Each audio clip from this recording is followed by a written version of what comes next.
pledge allegiance to the flag of the United States of America and to the republic for which it stands, one nation, under God, indivisible, with liberty and justice for all. Good evening and welcome to the Bryan Board of Public Affairs meeting for August 18th, 2015. The number one on our agenda is to approve the minutes of the August 4th meeting. I see nothing wrong with them. I'll vote yes. Second. Al? Yes. Dick? Yes. Bonnie? Yes. Jim? Yes. Karen? Yes. Okay, number two then is a hearing of public concerns. Seeing none, we'll move on. Number three, the clerk treasurer's report. The board's been presented with the clerk treasurer's report for the month ending July 31st, 2015. Since it was approved at council last night, I make a motion we approve it. I'll second. Al? Yes. Jim? Yes. Bonnie? Yes. Karen? Yes. Dick? Yes.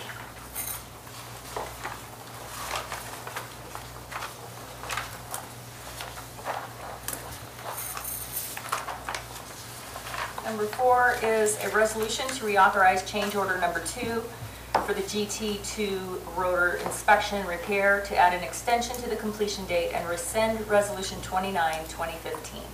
Okay, this will be resolution number 30, 2015. Resolution authorizing the Director of Utilities to accept change order number 2 for the GT2 rotor inspection and repair with Salzer Turbo Services, Inc. and declaring an emergency and rescinding resolution 29, 2015. It was brought to my attention at after the last board meeting that my change order 2 did reflect the contract extension as well as the financial increase. However, I forgot to build it in the resolution, so I apologize for the confusion and the mess up on that. So after talking with Rhonda, I felt it'd be easier just to rescind it and bring it back to the table. So nothing has changed on the contractual price increase. You know, that change order for $298 and change is still there.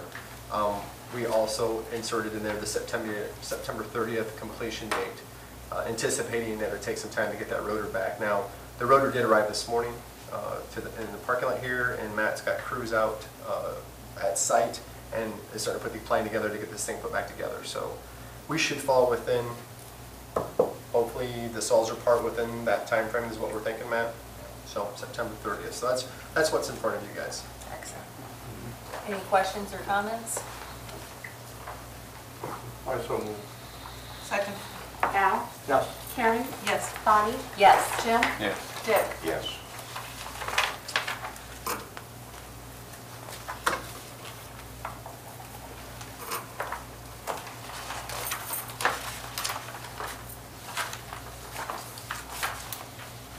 Number 5, a resolution to enter into an agreement for professional engineering services for a communication data center. Okay, this is resolution number 31, 2015, a resolution authorizing the Bryan Director of Utilities to enter an agreement with Ballhart's Architects, Inc. for architectural/engineering services for a new communication data center at a cost not to exceed $21,500. A couple things, want to let the board members know, thank you for contacting me on this in our board summary in the packet. Good questions, and I'm going to try to attempt to answer those questions in this short summary here. So our current communication data center is essentially housed in a steel pole barn right behind us, which was intended to be always an electric warehouse back many years ago. So we now provide today, since we've grown so much in the industry, critical information pathways to hospital, the school systems, banking. I mean, we have a lot of fiber customers, a lot of data transfer. So with so many of these groups utilizing our services or taking part in what we have to offer, there is a real concern for the reliability side. And Joe and I have been working on this for a couple, 2-3 years now, where we know we need a structure to house that communication equipment. When I say communication, I don't want to use that term loosely. It is not cable TV equipment. It is the internet, servers, all the specialty stuff that makes us who we are, okay? There is a real need to have that housed in a structure that meets certain tornado ratings, okay? If we would happen to have straight line winds, or if something unfortunate would happen in our neck of the woods right here, I mean very local right here, and that building went down, we would be scrambling really hard to try to get back up in restoration in a reasonable amount of time. And I'm saying reasonable when you're dealing with communication data of this nature and what it means to the businesses that sign on with us to move that data. Reasonable is several hour period or 24-hour period. More realistically, we would be seeing probably 48 to longer to try to restore. So we know we have this need. Now, that need is outside of cable TV and internet and all those other things, okay? That heartbeat of what goes on is not just that information for data transfer and whatnot. It's also information that we have. It's our computer systems. It's how those computers talk with the mayors. And so there's a lot more going on there. So what we did, Joe and Al, Joe and Ken and Nathan Gardner came to me and said, you know, would you have a problem with us going out and entertaining or sending this some drawings and our ideas to a couple engineering and architectural firms that are regional? And I noticed I said regional. We try to get business here in Bryan, but we also considered Toledo area regional, Defiance regional. So we sent out to those firms and we received back 2 proposals. So the proposal that the team recommended to bring to you folks is from Ballhart's Engineering. They're an engineering architectural firm. The proposal encompasses design, what I would call all relevant documentation, and that would be site work, civil work, mechanical, plumbing, structural, you know, all that as a package deal. The procurement, so they're going to give us a good list of bidders, as in people who build these type of buildings. They're also going to monitor that list. They're going to help us evaluate if we do go out for construction in 2016. They're going to provide us all the construction drawings, the as-builds as well as the pre-construction drawings. And again, there's other various field services and vendor contact information that they deal with every day that we don't. Now, I had some really interesting questions from some of the members. Don't we normally look at, one of the questions was, don't architectural engineering firms of any form normally do a percentage of total project cost? And that's true, they do. What we did when we went out, we basically said, you know, we have these drawings because Joe used to design these buildings before he came to us. That was part of Joe's duties. So we have an idea of what we need. But what we don't have is the ability to put our name with those special initials after it that shows all the structural and load testing and all these other things. So when we went out, we were asking basically for that. We're going to give you what we think we need. We want you to go through it and see if it makes sense, because that's who you guys are. And we want you to do all the calculations to make sure it is exactly what we need to be doing here. So we need a price for that. And if you do the math, you know, the projected, what we anticipate this building to be coming in at is probably between $500,000 and $600,000. So that won't be this year, it'll be in the future, it'll be in a budget, okay? So there actually, that price is about 4.3%. If you do any research, those engineering firms are anywhere between 5 and 10 and sometimes more. So they fall just under what the average would be.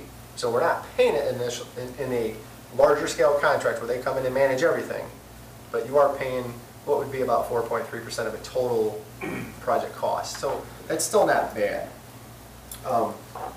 Again, this is a 1,750-foot data center. It is rated for F4 tornado. We are looking at, you know, the generation side, because we have a generator that will power that building up if the power goes down here. Knock on wood, it never happens. So Joe is looking at some other ways of protecting that generator, because again, just by what Joe has done for a living and some of the things we looked at, you know, we already know that if we try to go an underground generator, the price goes through the roof. So we're going to do some things to keep the price down. The structure will operate independently, again, independently of the cable and internet system. It's not for that. It will house our most critical equipment, and it should meet our current and future needs, and whatever that future is. I mean, it's large enough to handle any of the data type equipment we want to put in there. Joe, did I summarize that well enough? I mean, is that... So I will entertain any questions, and if I can't answer them, I'm going to direct them right back at Joe. Where are we talking about building? Do you want to... It's barely due west of the end of the current building.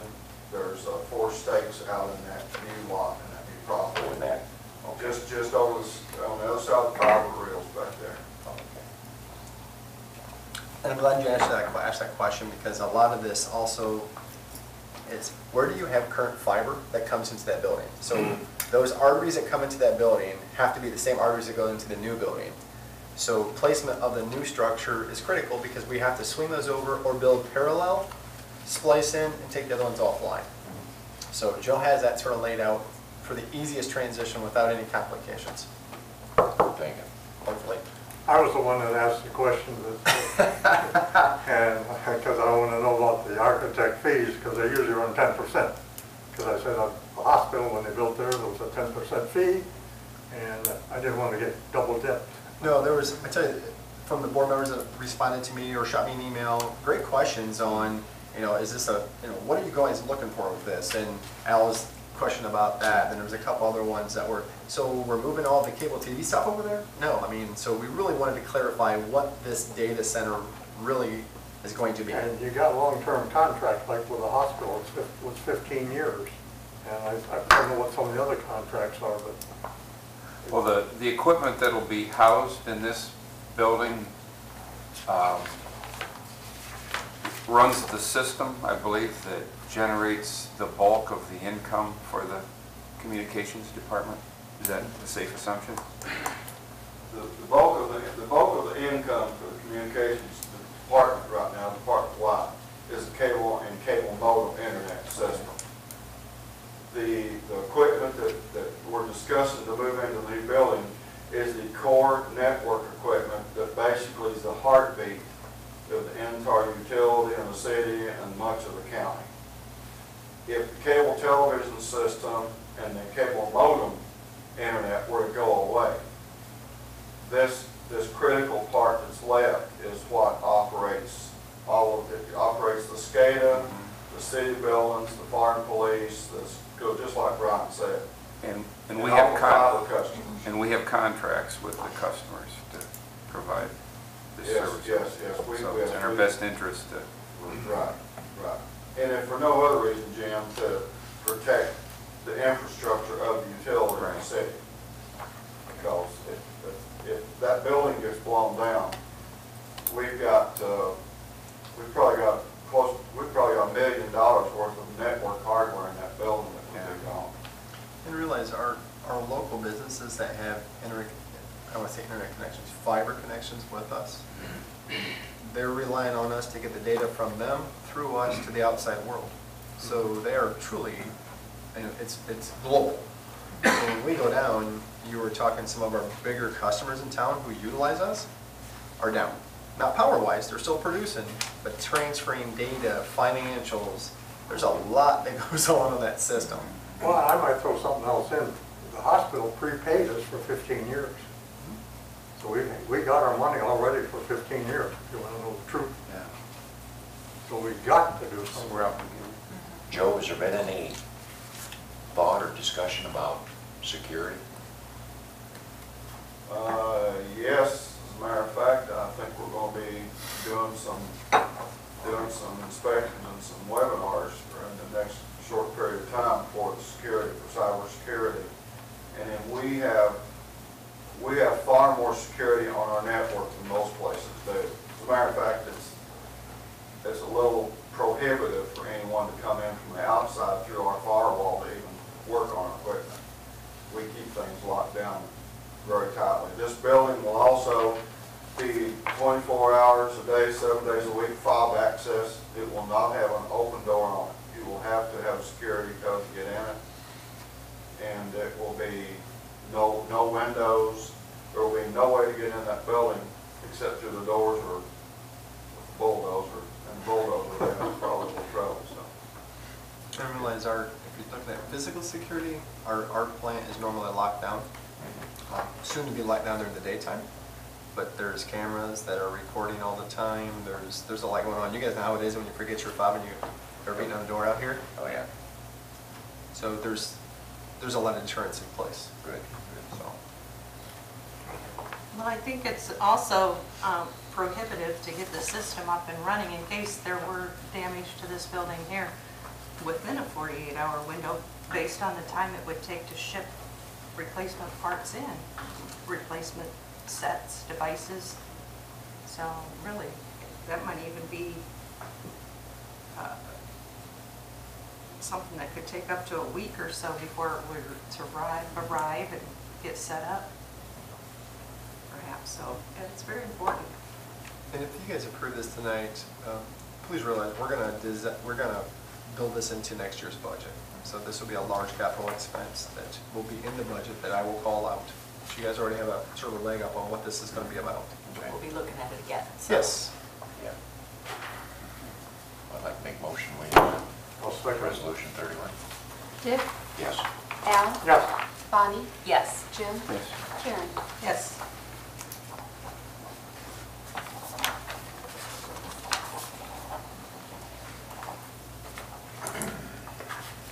Number 6 then is a request to hire an IT technician help desk support employee. Okay, this will be the IT technician help support position that Scott held for us, and then we posted right away and got into the interview process. So just give you a little background, the utility received about 40 applications for the position.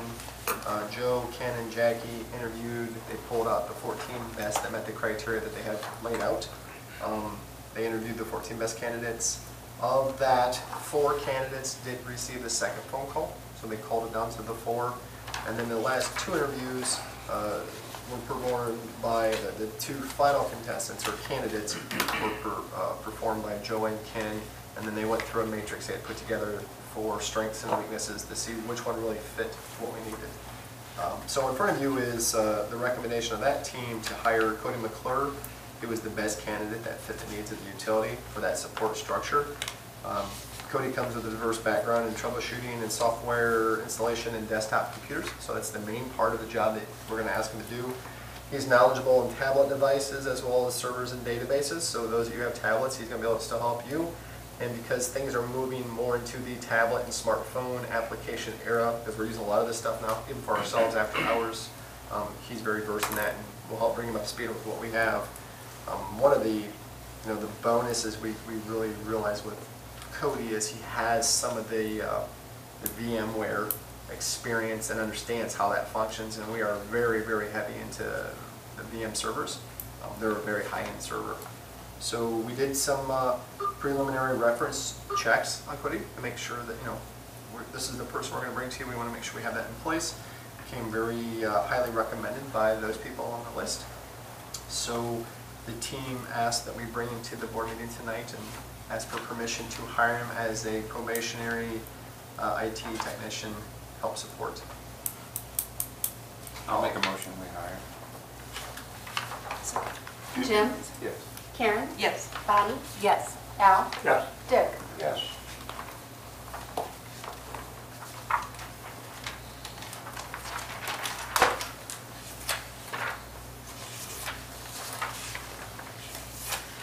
Number 8 is a request to reclassify an employee at the power plant.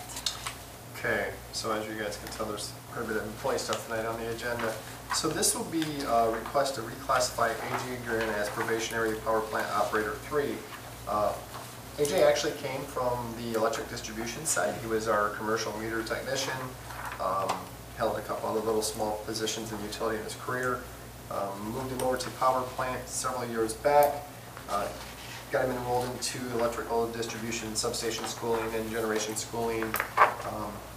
AJ's really picked up and ran with this. I mean, he's one of the go-to guys over there. He's got a lot of great mechanical experience, and that information that he has garnered from the distribution side is transitioning over well to the other guys. He's teaching quite a bit of stuff. He has completed his second module, the Northwest Lyman's College Substation Training Program. As Matt sort of threw out there, he's got a can-do attitude. He really is a self-starter and goes after it now. So it's nice to see getting people in the right positions where they're passionate about, because they just take off. So our recommendation, based on his schooling, and sort of mirrors the union contract, that we would request that we move him to probationary power plant operator 3. And I'll entertain any questions on Matt here. Also will entertain questions if you have them. Questions or comments? Entertain a motion? So moved. Second. Dick, Yes. Karen, Yes. Bonnie, Yes. Jim, Yes. Al. Yes.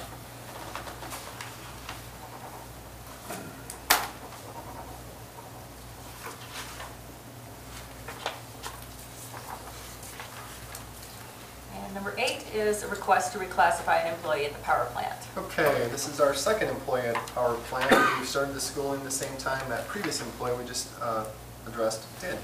So Jay Ziegler has been at the plant his whole career with us. And during that time, when we started the Northwest Lineman schooling with A.J. Guerin, Matt happened to come across another type of schooling. It's called TPS Fundamentals and Mechanical Systems Series Schooling, and it really is geared more towards the electromechanical side of power generation. At first, I hate to say this, I cringed because when Matt's like, this is one of those schools that they can do, and Matt brought it to us, and we're like, yeah, and we started looking at it, and I'm thinking, Matt, for you, this is easy. For somebody else, it may be very difficult, because it's very heavy loaded in math, and Dick's smiling because he knows which program I'm talking about. Oh, yeah. So when we got this, I'm like, Matt, you gotta realize your math aptitude is here, and sometimes others are not, so let's understand we're gonna have to encourage. I take my hat off to Jay. This is one of the tougher schoolings, heavy in math and engineering terms, and he's really embraced it. It's amazing watching him come from where he was to what he's turning into. He's, again, his skill sets have just jumped. He's taken off doing, he's a self-starter. He's really showing that his value to us. He has another year, so he finished year 2. Year 3 is probably going to be the most difficult year for him, so we're going to have to really encourage him. But he has done all the requirements, and he's doing all the things now that Operator 3 has always supposed to have been doing. So when we sat down with him, first of all, we told him how proud we were of him. It's just amazing that where he's at. So, like I said, you can tell I'm really high on this. I'm excited for him. I would respectfully request that we move Jay Ziegler up to probationary power plant operator 2 with the schooling that he is finishing and will finish, and the schooling of the substation stuff with those other employees inside of that plant. Man, that's a killer combination. I mean, what a great meshing of both skill sets, because the plant's really doing subs and generation for us. So, questions, comments, Matt or myself? He really stepped up, didn't he, Matt? He really did. How long has he been with the power plant? Been a while, long time. It's been a long time. I've been looking at this. 16 years? 16 maybe? I would say, yeah. I gave you a little, I was talking to one of the other employees that I'm still encouraging to really get into the schooling. And Jay's name was mentioned. This employee's like, you know what, I am so proud of him. He has done X, Y, and Z. And this is one of our other senior employees that we're trying to encourage to really get rolling, and just get this thing going. And he's like, I stand behind Jay 100%. That guy has worked his tail off. So that made me feel good. So it's that on top of being that leader where others are now going, you know what, if he can do it, I can do it. It's starting to take hold. We just got to get the train moving. So, sorry, I didn't mean to interrupt. Very good for Jay. He's always good business. And he's so dependable. I mean, geez, the guy's always there, never late. I move we move him up to power plant operator 3. Second. Karen? Yes. Al? Yes. Bonnie? Yes. Jim? Yeah. Dick? Yes.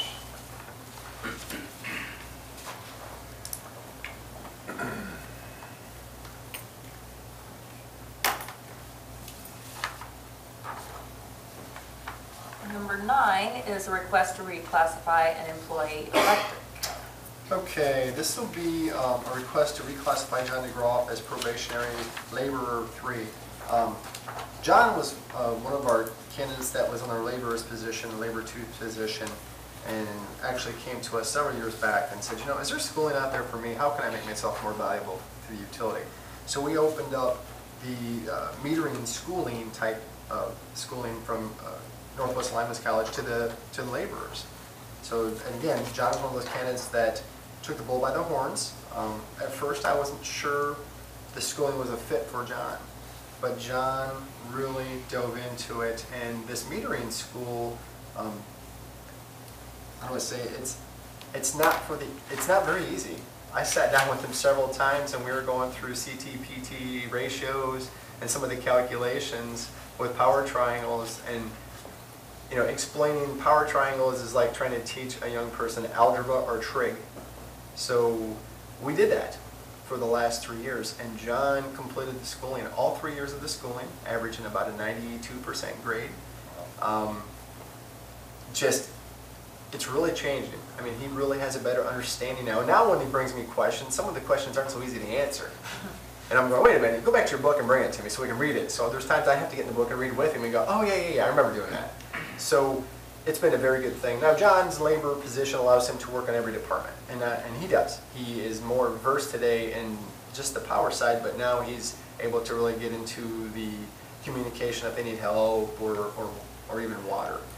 John's also taken upon himself he's very skilled at keeping this facility up and running and shiny and new and nice. That front yard out here that looks like we spent $1 million on it, he's our man. So John has always performed to this level, and he's actually doing those essential duties, has been for the last year.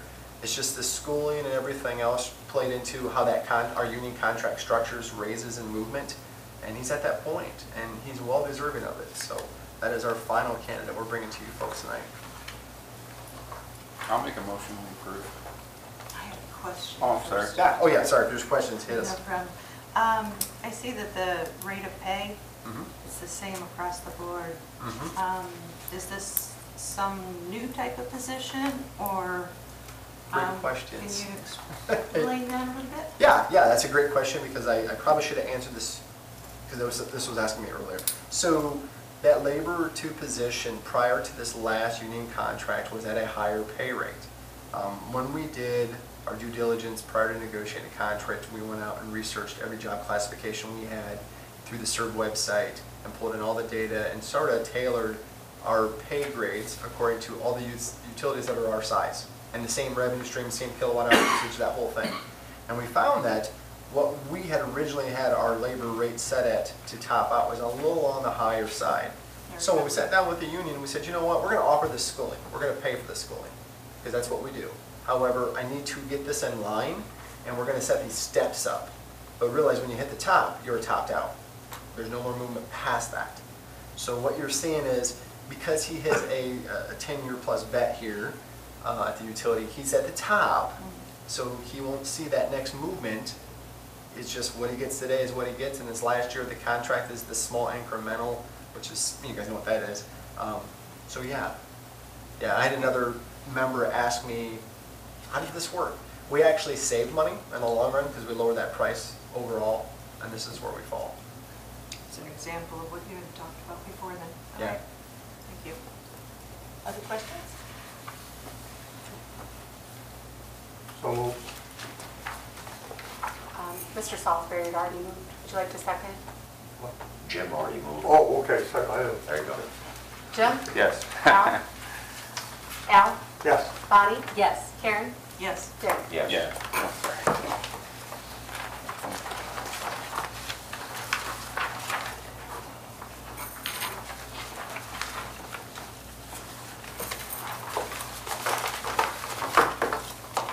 Number 10 then is affect semi-monthly disbursements.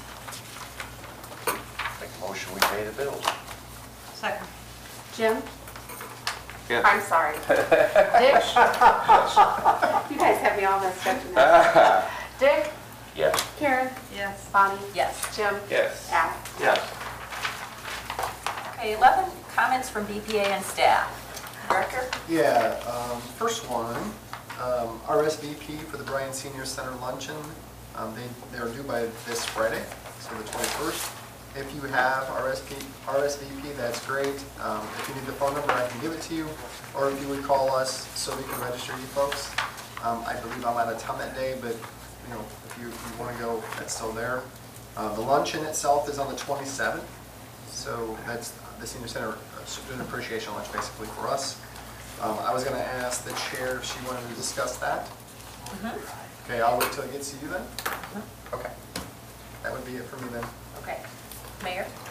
We had our council meeting last night, and one thing that I did discuss is some of the issues. We know that we have a new school going in, and whenever you run the traffic over County Road C, I'm talking about, a lot of chuck holes, potholes, and so forth came about.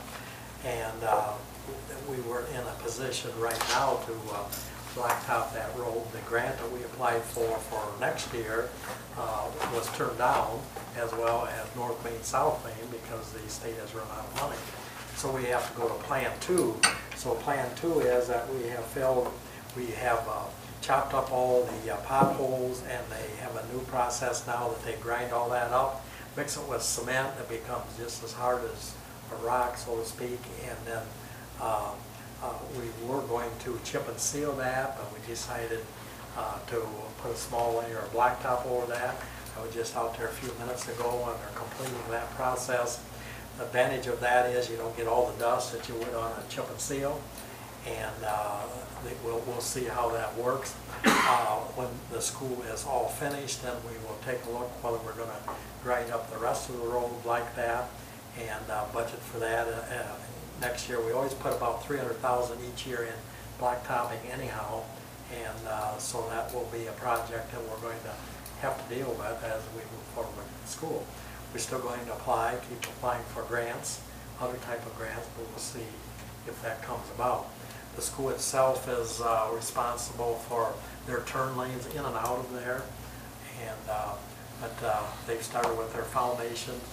Say a year from now, that thing should be pretty well up and going. So what it isn't going to do, and I mentioned last night, that is not going to solve the flooding that goes on out there on C, or even in our cemetery across the Union Place. That would take a major expense, and that's also in the county, and that will solve flooding problems as such. Even if they would put a curb and gutter, you can put all the blacktop in there, but if that water's coming across that field, you're not going to stop it unless you build something out there to stop that. So we're working with the school on that. I might say that we closed on they closed on the Davin project out there. So the money's there. That's the first amount of money from the sale of that property out there that went back into the electric fund. So we're happy with that. The city has granted 2 CRAs, which is some real estate abatements for Davlin, and also for Best One Tire. Best One Tire is about ready to start in the corner, so that's moving forward. And Bryan just handed me something here that from AMP, they're putting together contracts and so forth to maybe help publicize this a little bit. There's some work to do, and we want to work with you on that type of situation. And last, our next full council meeting will be after Labor Day on Tuesday, September 8th. This is an extra weekend here because of Labor Day, so we'll be meeting on a Tuesday rather than a Monday night due to Labor Day, and trash or garbage collections will be as usual on the Monday. So that's basically what we went over last night at the council. Anyone there? Lori? No, ma'am. Anyone out there? Did want to just give an update on the East Village project over here. I know we mentioned it in committee about, maybe getting out there and looking at the restoration. We're able to get with engineering, and we walk the project, and we come up with a list that we'll be sending to the contractor, address some areas. Just keep in mind that the electric department, we still have to go out there and switch over the customers to the new transformers and everything, so we have some digging ourselves to do out there. But that's soon to come, and we have a September 11th completion, and we'll address any issues that we have out there. But I just want to let you guys know that we are on top of it, and we'll take care of any issues that we have. So, Okay. Thanks, Al. thanks. Anyone else? Okay. You want to give an update on that turbine? I do actually. I'm going to give the 411 Monty's version on the turbine's back today, but all the drama we dealt with the last week.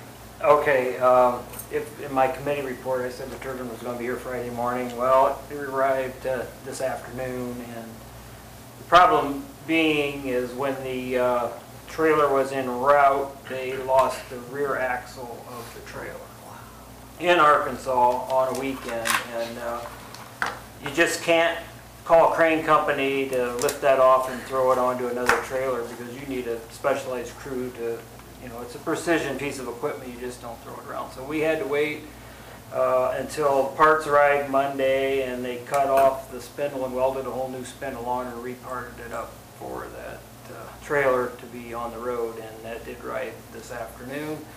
The bearings did arrive this weekend. That was the holdup. They held the rotor one day to get the bearings on, but the bearings weren't ready, so they sent the rotor out anyhow. And then they hot-shotted the bearings up with the pickup truck, and but they did arrive ahead of the rotor to begin with. But we're in the process of reassembling now. The rotor's sitting in the machine, in the bearings. They're checking clearances. They will tomorrow morning lift the rotor up, blue the journals and set them back in and see if there's any, they can actually scrape the babbitt to make a perfect fit on the bearings, and then once that is done, then they'll start bolting her all up back together. So, but right now the fits all look good, the tip clearances look good, so we're just in the process of reassembly. So, and we'll keep our fingers crossed we don't have any other issues. Our luck's starting to show a little bit of a turnaround. Right, and, you know, and we were assured that, you know, they're gonna absorb all these additional costs, because we have a crane sitting there over the weekend that we couldn't use, you know, and they'll take care of all those costs. So it's their obligation to go after the trucking company or wherever they do. That's on them, not us. So we're still under our change order price, and that's what we're set at. Good deal. So 1 o'clock Saturday afternoon, I get this phone call, and it's Matt. And he's like, "Hey, how you doing?" And I said, "Well, apparently not so well. I'm talking to you on a Saturday. What do we have?" He's like, "Well." Yeah. So it was a crazy weekend. They've done a good job. Matt's done a great job with his team to keep on this. It's just a lot of hurdles lately. Yeah, your hands are pretty much tied. I mean, Yeah, what can you do? I mean, it is what it yeah, is. you're just phone calling. That's all you can do. It gets frustrating. So. Thank you, Matt. Good, thank you. Thanks, man. Al? On the draft, we are going to put that on agenda and vote on it. Yep, I was going to bring that up when it became my turn. Okay, that's all I wanted. I have nothing else to say. Thank you. I'm good. Karen? No, fine. No? Okay, I did distribute the latest copy of the BPA planning meeting minutes, and I did have to make one change. I had emergency instead of energy. But other than that, it's all the same. So if everyone could go over that, we will plan on bringing it to the agenda next meeting. The motion to pass it. Okay? I read over that. You did a fantastic job on that. That's really good. Thank you. Thank you. I thought everybody had a lot of good things to contribute, Yes. so that was good. Also, kudos to Lou and Eric. I think that's awesome that you're both going to be going to the Customer Connections Conference. I think that's a really, really good idea. I think it'll help Eric get more in the loop there. And I also just wanted to mention, in the newsletter, it had a reminder for people to be sure and recycle their bulbs, because they do have mercury, and we recycle them here. So please bring them here unbroken, and they can be recycled. And that's all. Clarification. Residential fluorescent bulbs we recycle here, Under not 60. commercial. Yes. Under 60. We deal with issues on that. My apologies, yes, that is true. Okay, if there's nothing else then, I'll take a motion to go into executive session to discuss impending litigation. So moved. Second? Al? Yes. Dick? Yes. Bonnie? Yes. Jim? Yes. Karen? Yes.